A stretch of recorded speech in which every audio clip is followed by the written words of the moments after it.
open line, talking about automation's impact on the workforce, and it will be major in Tennessee and really across the entire country. We're already beginning to see the impact.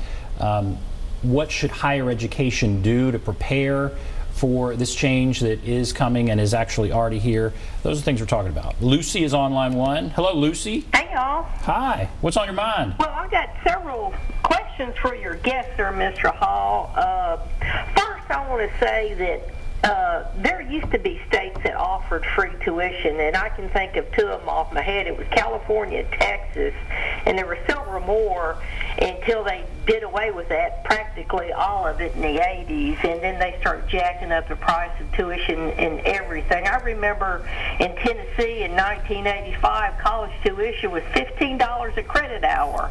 So that's just a whole nother rabbit trail there, but there's about four things I want to kind of ask you here. I've got advanced degrees, I've got technical certifications and whatnot, and advanced certifications and stuff, and I've always been told I'm overqualified. I think one of the problems now, HR has changed in the last 40 years, just like corporations. Corporations used to train their people, so they put that out on the state now, the taxpayers. And in the past 15 years, we've been sending them our trained personnel here in the state of Tennessee and other states, and the corporations have told us they're not trained well enough. So they've gotten out of training their own employees. I used to sit in trainee classes, take whatever technical classes at work, and I was mentored over by the instructor and then another tech or another mentor in the workplace.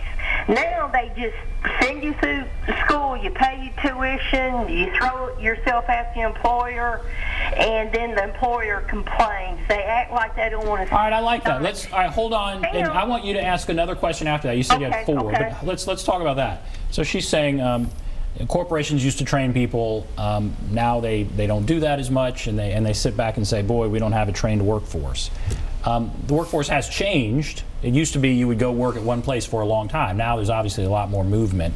But what about what Lucy's saying there?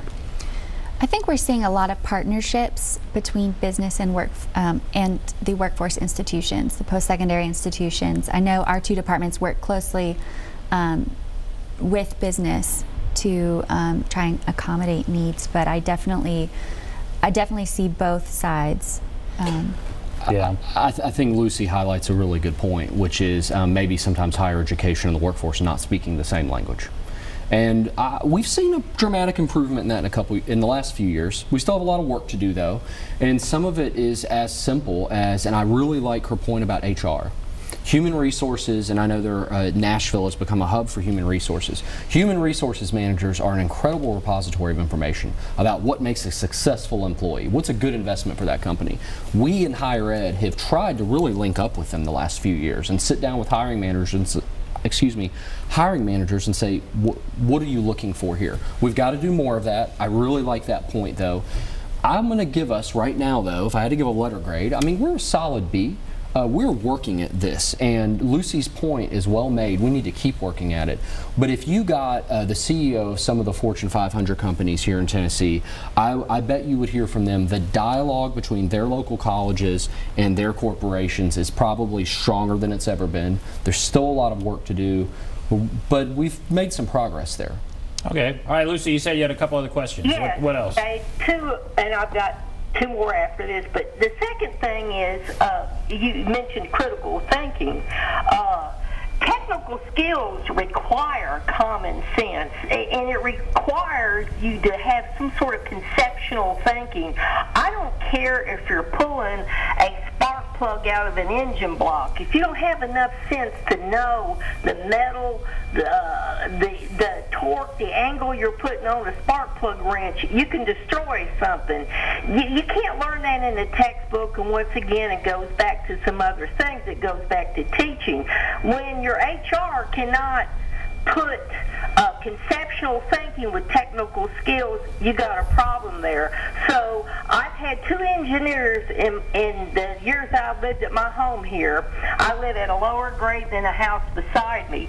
In that house, I've had 2 civil UT educated engineers explain to me that water runs uphill. So I'm thinking, oh boy, we got a problem here. So that's another thing, okay, is the common sense aspect of it. You're talking about artificial intelligence.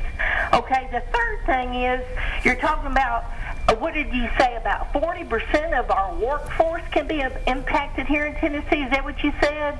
Yes. Okay, now, I see a lot of these plants that are coming up, automotive and otherwise, where they're right near the state line, where other workers are coming over from other states, and I, as a taxpayer, am paying and hoping and encouraging these kids to get these skills, and then the guy from Kentucky, Georgia, or South Carolina, North Carolina is going to take that job that I'm paying tax dollars to do. And I think the last thing that I was going to talk about, I've probably forgotten because I'm at that age.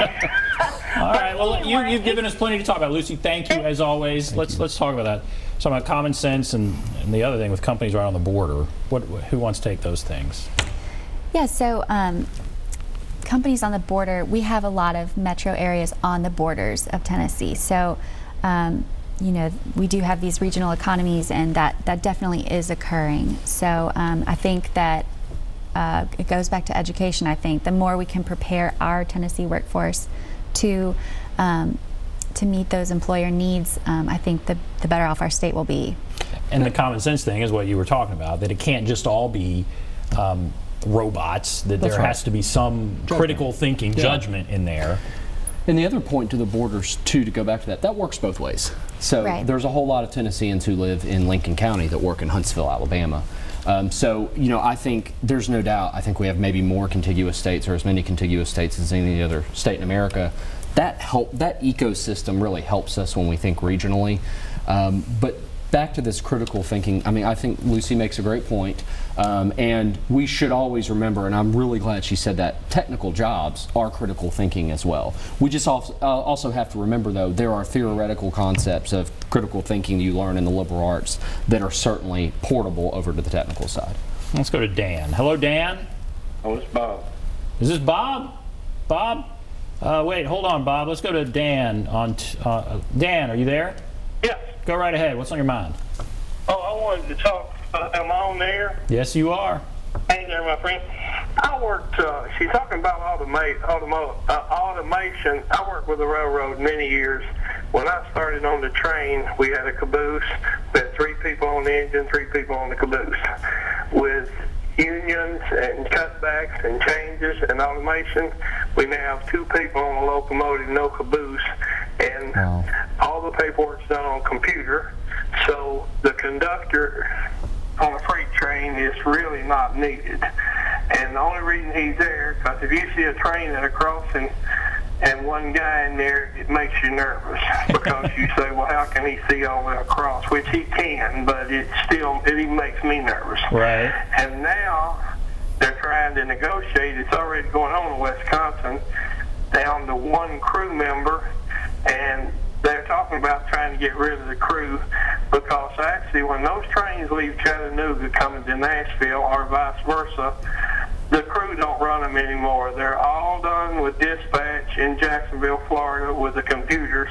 Wow. And those are some really high-paying jobs going away, and they are going away. And when they can finally convince the public that those trains are going to be just as safe on those public crossings without an engineer, that'll be more jobs coming. So I look for some really big changes and some really high-paying jobs to leave. And what are you doing to prepare? If that's your industry, what are some things that you or other people are doing? Me, I'm gone. I mean, I started in '70 and worked 44 years. I'm an old guy. Okay. I'm drawing the $3,988 a month railroad retirement, which Social Security never would get close to. But where you're paying I know it's another show, but where you're paying 7.65 Social Security Medicare, we paid 7.65, 4.3, and 6.3. and we paid a lot more, but look at the difference in the drawing. But I don't know. I just don't keep up with it. I just hear people around me that's not retired yet talking about they're going to lose their job. And there's really no way. What are they going to do? Tell me how they can upgrade when the computer's taking their job. They just won't leave them. They just say sorry. When they drop the cabooses and they move the conductor to the head end. Well, I appreciate that example. That's a real world great example. So he says he's retired. What would you recommend for people that are in that situation? He says it's just a matter of time before they're going to make that whole thing automated. You know, what should those people be doing right now? I mean, I think first and foremost, I'm glad we're in Tennessee because we can offer them a retraining pathway that isn't, as I've said a couple times this evening, is not present in other states. I think that one thing that we've seen artificial intelligence begin to touch around healthcare, but there are still, and will always need to be, a human taking care of other humans. And healthcare is projected by Sally to be an incredibly fast-growing field. And a specific point of advice, if I were talking to a worker who was worried about displacement and they had the least bit of interest in healthcare, I would take them to one of our Tennessee colleges of applied technology. I would look at x-ray tech, radiological tech, phlebotomy. Practical nurses, by the way, are growing again because of the aging population. Well, you can go become an LPN over on White Bridge Road, Dr. Mark Lenz's TCAT, and you can do that in 18 months for free. Graduate with a median income in the mid-30s with benefits. I think that we're going to have to get comfortable with pivoting, though. There's no way around that. We're going to have to pivot to new professions, but I think we've got a pathway in Tennessee that's maybe unique. His story, as somebody who studied this, you know, he's saying they could maybe do it now, but they just aren't comfortable. Sometimes people aren't comfortable seeing a train with no people driving it. So the only reason they're not is just because the technology's there, but they're just not comfortable implementing it. Is that where we are in some places? I mean, what do you think about his story there? Yeah, I think that's a very real example of an industry that's very far along in the automation. Yeah, that's yeah. So that's rough. And you're saying people are going to have to transition. They're going to have to. Yeah. So it's not he retired. Sure. He gets a retirement. He worked at one industry, one place, his entire career. What's the life of a career? Again, for people that are 10 years old now, what do you think the life of their career is? Yeah, I'm not a sociologist, but we're already seeing a more mobile workforce. The millennial generation are in and out of jobs in a shorter window. I think that's empirically been proven.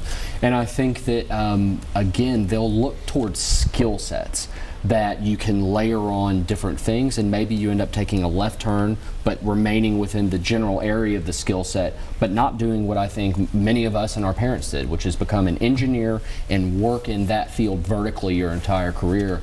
I think we've got to get used to horizontal mobility within a job field. Let's go to Dorothy. Hello, Dorothy. Yes. Go right ahead. I think he said he was from Putnam County. Yes, ma'am. That's right.